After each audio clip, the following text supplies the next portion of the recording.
Good morning, sir, principal. Morning, please all students, please proceed to the ground kasi madaming mga rappers doon. I-pick up nyo yung mga rappers, pati na rin ikaw, sir. Except kay Rachel kasi may i-discuss lang ako something sa akin. Let's go, class.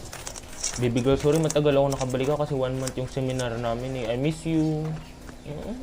Kumain ka na ba? Masakit yung tiyan ko eh. Masakit yung tiyan mo? Teka lang. Papasuspend ko yung klase. Ha? Ma'am, all classes are suspended po hanggang tomorrow. Sir, may I know the reason about this? Wala nang reason. Please, proceed. Okay, sir. All classes are suspended. Ako yung principal dito, di ba? Okay, sir, I'm sorry. Okay.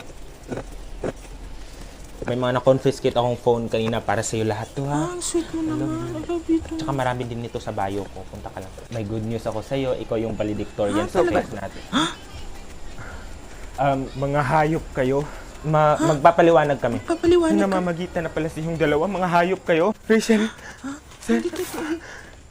ipapatulpo ko yung mga hayop kayo.